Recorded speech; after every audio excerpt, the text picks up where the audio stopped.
have you coped with this week?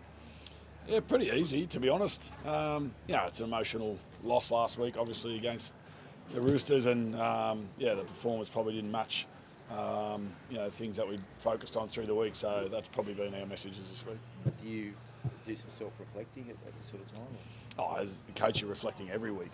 You're always looking back at how your week was, what you can control for the players the next week, and I think we got our messaging right. We're pretty clear what the areas we need to focus on for the week. I guess as the leader, is it important you stay upbeat and positive all the time? Yeah, I'm always upbeat. The boys will tell you that. I come in here with a lot of energy every day. And like I said, you get me, a few minutes after a disappointing loss, and I'm not going to be bouncing around. That's for sure. So, but yeah, I'm always focused on next job. What positive signs have you seen in the group this week? I just think we've, probably had some good discussions in and around the pressure we're putting on ourselves and how we release that, and the players have identified that, and the areas that we need to focus on. There's been I think there's a real care and a real desire not to want to be where we are, but we're probably looking at it the wrong way, and we need to get back to the effort areas that we know work for us, and work hard, and if we have to, grind out a win. People like me and other media, we're building this up as a very important game for the club, and you. I know you don't like noise, but do you acknowledge it's got a feel about it? Every game has. Any team that's 0-3 is going to want to win. That's for sure. There's no one who's 0-3 that's going out there thinking it's not a big game. Of course it is. We want to get our season started, but for us, it's about focusing on what we can control, and that's the process on the field and getting our effort areas back, our kick chase, our kick pressures, all the things that we know give our attacking players opportunities, but we need to buy into them a bit more, and if we do that, then the result will take care of itself. Jason, it must be, after a heavy loss like that, I understand coaches, want to make wholesale changes. Can you talk us through why maybe you resisted, give the blokes another chance to correct it? Yeah, I think we're early in the season. Guys are still finding their feet. Like I said before, we had a couple of guys that had disrupted pre-seasons at the back end of pre-season. The last 6-7 weeks, we probably had Damien Cook and Cody Walker, Alex Johnson, Tallis Duncan, those guys that didn't train much leading in. So they're starting to find their feet, and I think just putting some trust back in the way our interchanges work, having 3 middles on, 3 off. So we're looking forward to just getting stuck into that, and Chiu covers that utility role. So I think we've got some good balance in what the team is, and it's up to the boys this week to go out there and respect and earn the jersey for the following week. Talking of Latrell moving to centre, I know you've shot it down a few times. It's come up again this week. Just why you're resisting that move. I think there's talk about Jai Gray possibly moving the fullback. See, that's the thing that everybody wants to put Jai Gray in. He's had 2 games in New South Wales Cup against men.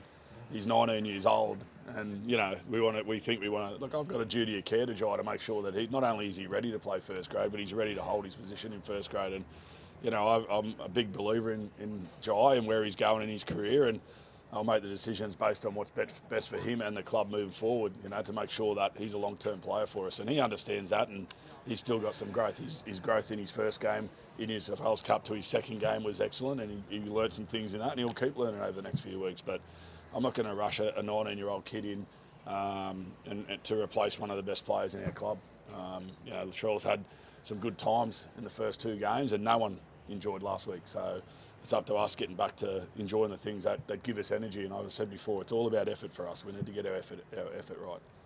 How's Joel handling the focus, Jason? Obviously, a lot of the early weeks of the season, and then people saying someone else should come and take his jersey. I imagine that's the kind of thing that lights a fire inside him. Oh, you'd have to ask Latrell, but he handles it like everybody else is handling it. You guys love talking about him, so every week I come in and we talk about Latrell, but his focus is on playing.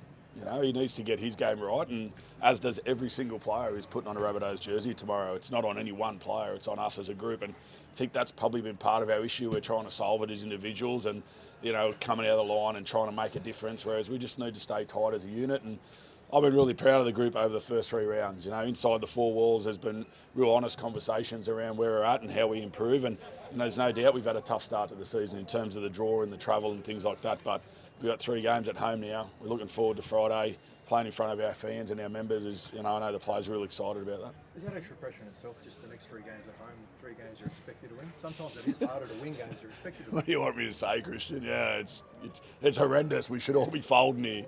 Of course there's pressure. It's NRL. Every week's pressure. There's no different. It doesn't control what happens in the 80 minutes, mate. We got to get out there and play footy and enjoy it. We're looking forward to it. The heart and soul of South Cameron Murray, just him not training today? Should we read into that? And what's the other? Actually, kind of read what you want into it, but he's got a he's had a fair workload last weekend, and he's had an ongoing issue for the last couple of years just with a bursa in his knee, and he trained through the week, and as you saw today, our captain's run's really light, so he just stayed off it, getting ready for tomorrow. JD, you've brought in Jack Mitchell and Cheekham this week, left out Kepi and Havili.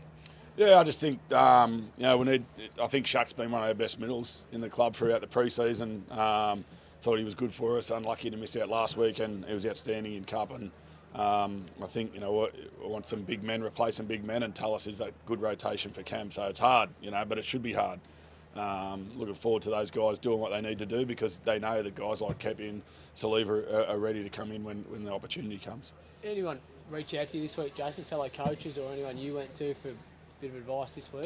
To be honest, it's a good question, but because what you get in the game is you meet a lot of good people. I know there's a lot of noise around the place sometimes about it, how bad people are feeling and all that sort of stuff, but I'm almost at the point where there's that many people reaching out to me and making sure that I'm all right, that I almost want to turn my phone off, because I'm sick of telling people that I feel I'm actually okay, and I am. I'm not walking around with my head down. I get to come to work at this fantastic club. Like, if you can't get up and get excited about coming to work for South Sydney, then you're in the wrong job. It's a great club to work for, and I get to work with a fantastic group of blokes. And there's been a real connection from day one of pre-season, and that hasn't changed for us.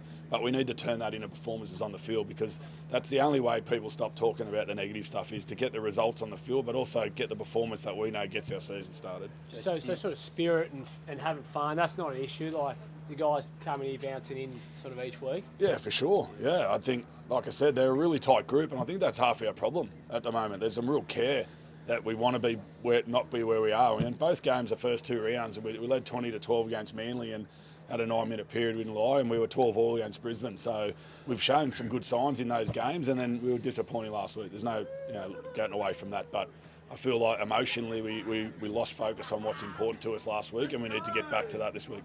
Just when you hear media reports that you've got 6 weeks to get your job right, do you go to the club and say, listen, is this right, or can I have some public support? No, not at all.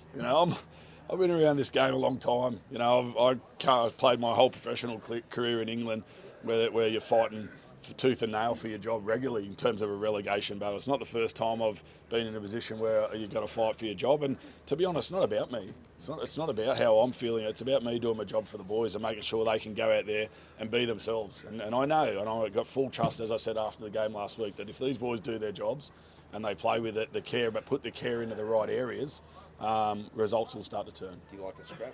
Do you like a fight?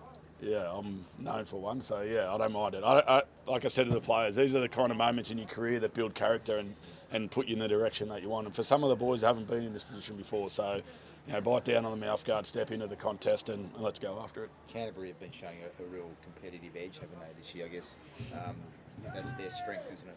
Yeah, 100%. They're playing with energy. They obviously had a tough end of the season last year, but they've bought into the start of the season, and they're doing a lot of effort area as well. So we're going to match that, but ultimately, it doesn't matter who we're playing tomorrow night. What matters is we're at a core in front of our own members, and we're excited to be back home for the first time this year, and we need to put a performance in that respects each other and our teammates. And if we do that, there's talent in that footy team, that's for sure. Just a lighter one, JD. The boys are talking about Blake Taff earlier this week. They reckon it's a dead heat when it comes to Cody and Blake. Who's the better sledger? Are you looking forward to that sort of contest tomorrow? Yeah. And what do you made of Blake's form the first 3 rounds? Yeah, Blake's done what he always does. He's a high effort player, brings a lot of energy to his team, which he's been doing. And like I said, it's good to see him out there playing regular first grade, because as I said when he left, that's probably what he needed. But not too worried about him for tomorrow night.